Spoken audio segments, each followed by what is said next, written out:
On a cold Monday morning in December 2025, a courtroom in Broward County, Florida, fell silent as a judge prepared to seal the fate of a woman who had traveled over 1,000 miles to commit murder. Sakiyna Thompson, 31 years old, stood before the court, her future reduced to a single moment. For the family members seated behind the prosecution, dressed in matching T-shirts emblazoned with Kayla Hodgson's photograph and the words "Justice for Kayla," this moment had been 3 years in the making. 3 years of grief, 3 years of waiting, 3 years of fighting for a young woman whose life was stolen in the most brutal way imaginable. Hello, Crime Trial family. Happy New Year. Welcome back to the channel. We are glad to have you here. If you're new, please hit that subscribe button and drop a like. Your support keeps cases like this alive and helps us bring you the stories that need to be told. Now let's dive in. To understand how we got to this courtroom, let me take you back through this deadly obsession, how it became murder, and the man at the center of it all. This is Sakiyna Thompson, 31 years old, living in New York. She was in a relationship with a man, and by all accounts, she was deeply invested in that relationship. But like many relationships, it ended. Her boyfriend broke up with her. And Thompson? She wasn't ready to let go. While Thompson was still processing the breakup, still holding on to what was, her ex-boyfriend did what people do. He moved on. He started dating someone new. A 23-year-old woman in South Florida named Kayla Hodgson. And this is where our story really begins. Kayla Hodgson, young, vibrant, a fashionista with a personality that lit up every room. Her friends called her everybody's hype man. She worked as a bartender in South Florida, described as just really sweet and the life of the party. She had just moved into a new apartment in Tamarac, Florida, starting fresh, building her life. She posted on Instagram sharing her style, her joy, her life with the world. She was also dating Thompson's ex-boyfriend, and Thompson was watching. Thompson began stalking Kayla's Instagram obsessively, searching for her handle over and over, looking at photos of this beautiful young woman living her best life with the man Thompson still wanted. She went through her ex-boyfriend's phone, searching for messages, evidence of their relationship. The jealousy consumed her. Every post Kayla made, every photo with her ex, every reminder that he had moved on, it ate away at Thompson. Then Kayla did something simple, something millions of people do every day to protect their peace and set boundaries. She blocked Thompson on social media. For most people, a block is the end of it. You move on. But for Thompson, that block wasn't a boundary. It was a declaration of war. And what she did next would prove just how dangerous unchecked obsession can become. Thompson didn't just get angry. She got calculating. She started planning. She booked a flight from New York to South Florida. She created a fake Uber account under a false name so she couldn't be traced. She packed a hat and a COVID-19 mask to hide her identity.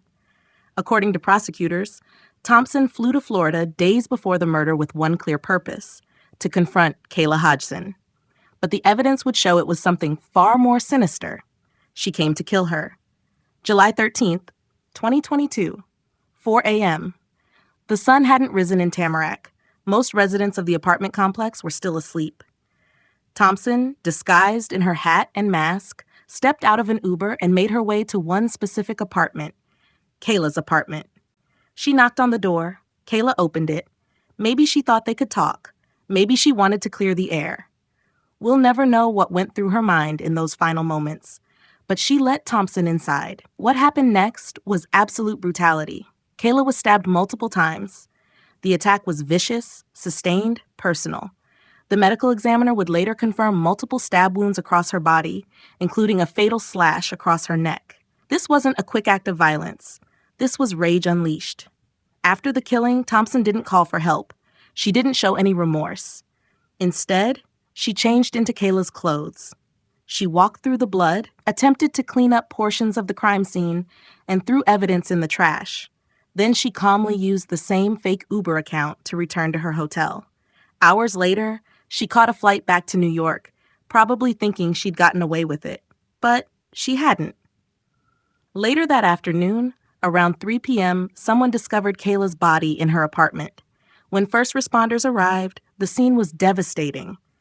Our caller says that there's a gash on the patient's neck. It looks like someone slashed her neck, the 911 dispatcher reported as paramedics rushed to the scene. But it was too late.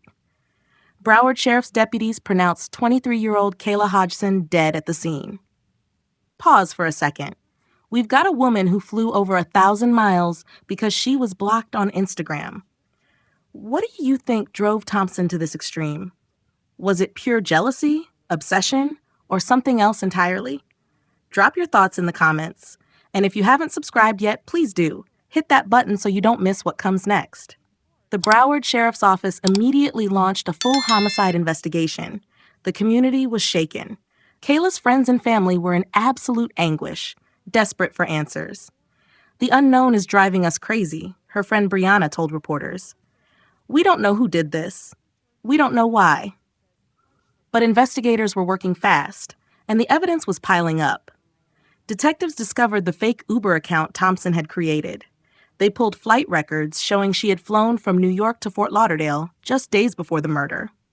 They analyzed cell phone data that placed Thompson in the exact area of Kayla's apartment at the time of the murder.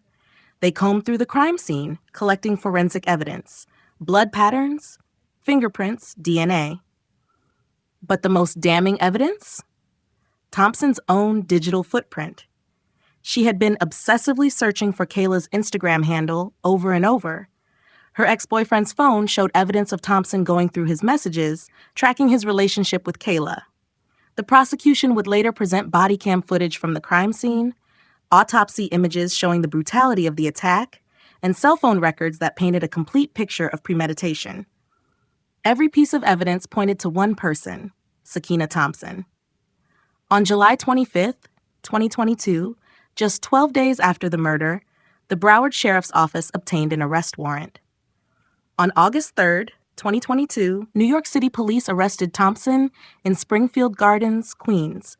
She was extradited back to Florida and charged with first-degree murder. The arrest affidavit stated she acted with a depraved mind without regard for human life.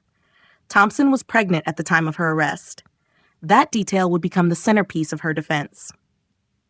Fast forward to October 2025. More than 3 years after Kayla's death, the case finally went to trial. The question before the jury was simple but critical.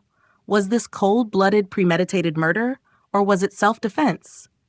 Thompson made a bold and risky move. She took the witness stand in her own defense. According to her testimony, she never intended to kill anyone. She claimed she only wanted to have a woman-to-woman conversation with Kayla about the fact that they were dating the same man. She said she was upset about being blocked on social media and just wanted to talk it out, clear the air. Nothing more. But according to Thompson, that conversation went horribly wrong. She testified that Kayla attacked her first. She claimed Kayla punched her in the face, hit her over the head, and then cut her stomach with a piece of glass from a hookah. Thompson told the jury she was 2 months pregnant at the time and genuinely feared for her unborn child's life. Over 2 hours of testifying in her own defense, Sakiyna Thompson told jurors she was jealous of the relationship her boyfriend had with the victim, Kayla Hodgson. A little, I guess you could say, jealous and insecure. Thompson admitted to flying from New York to Tamarac in July of 2022, in part to confront Hodgson about the relationship, hoping to convince the other woman to stop. This video shows Thompson showing up unexpectedly at Hodgson's Tamarac apartment at 4 o'clock in the morning. When Hodgson let her in, Thompson says a conversation about their love triangle quickly turned sour. Thompson says Hodgson hit her over the head with a hookah. She just starts grabbing my hair and punching me, and I'm on the floor. I'm kicking. I'm trying to get up to fight back at this point because now it's a fight. Thompson was 2 months pregnant at the time. She told the jury she had no choice but to grab something sharp and defend herself. Thompson testified that when she thought Hodgson was dead, she tried to clean up parts of the crime scene with Lysol wipes and paper towels. She said she grabbed the glass in self-defense, and then she blacked out. She claimed she couldn't remember stabbing Kayla. The next thing she remembered, she said, was waking up to find Kayla dead on the floor. It was dramatic, emotional, and to some observers, it might have seemed plausible, but the prosecution was ready to dismantle her story piece by piece. Assistant State Prosecutor Tanya Johnson stood before the jury and laid out the evidence methodically. The flight Thompson booked days in advance from New York to Fort Lauderdale, the fake Uber account she created specifically for this trip, the disguise, a hat and COVID mask to conceal her identity, the 5 a.m. arrival at Kayla's apartment when she would be most vulnerable.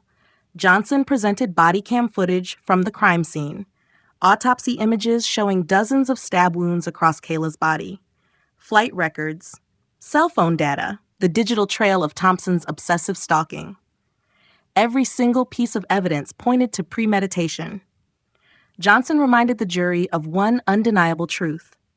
Being violated in your own home, in the sanctity of your own home, is a scary thing. What's even scarier is being attacked, being brutally murdered in your own home, and that person getting away with it. The prosecution's case was airtight. Thompson had traveled over 1,000 miles with the clear intention to kill. She disguised herself to avoid identification. She created a fake account to cover her tracks. She arrived in the pre-dawn hours when Kayla would be alone and vulnerable. And after stabbing Kayla dozens of times in a sustained, brutal attack, she didn't call for help. She changed into Kayla's clothes, attempted to clean the scene, and fled back to New York. If this was self-defense, why did she run? Why did she disguise herself? Why the fake Uber account? Why the planning? After 4 hours of closing arguments from both sides, the jury retired to deliberate. The question was no longer whether Thompson killed Kayla. She admitted that. The question was whether it was premeditated murder or self-defense. How long do you think it took the jury to decide? December 1st, 2025, Sentencing Day. The day Kayla's family had been waiting for since that horrific morning in July 2022. Before the judge announced Thompson's sentence, the courtroom belonged to Kayla's loved ones. 10 people who loved her stood up to speak. They described Kayla as a fashionista with a loving personality, an amazing daughter, a devoted big sister, a loyal friend who brought light into every room she entered. But they weren't there just to remember. They were there to make sure Thompson faced the full weight of what she'd done. One family member looked directly at Thompson and addressed the jealousy that fueled this murder. They referenced Kayla's Instagram handle and asked Thompson what she felt every time she searched for Kayla online. What did she see? A beautiful girl and a vibrant personality, everything you weren't. They suggested Thompson's jealousy was so all-consuming that she wanted to destroy Kayla's face, which is why the attack was so brutal and personal. Another family member called Thompson's blackout story exactly what it was, a crock of garbage. They expressed outrage at Thompson having the audacity to stand on the witness stand and waste taxpayer dollars with lies designed to dodge responsibility. The family also spoke about Thompson's behavior during the 3-year legal process. They said she showed zero remorse. Instead, she would stare at them during court proceedings with a look that seemed to say, "So what? Yeah, I did it, and I do it again." It was psychological torture on top unbearable grief.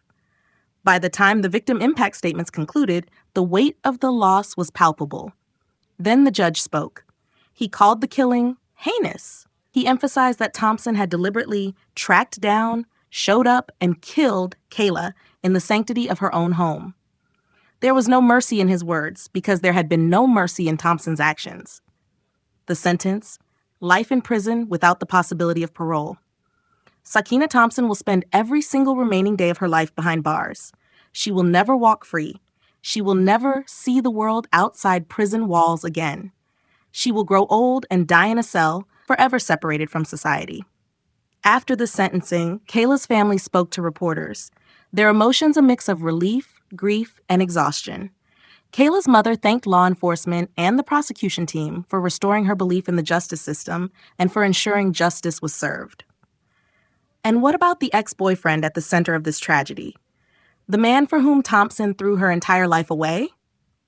He's moved on. He's reportedly engaged to another woman now. While Thompson sits in a cell for the rest of her life, and Kayla's family mourns a daughter they'll never see again, he continues living his life. This case is a stark reminder of how quickly jealousy and obsession can turn deadly. Thompson crossed state lines to commit murder over a social media block.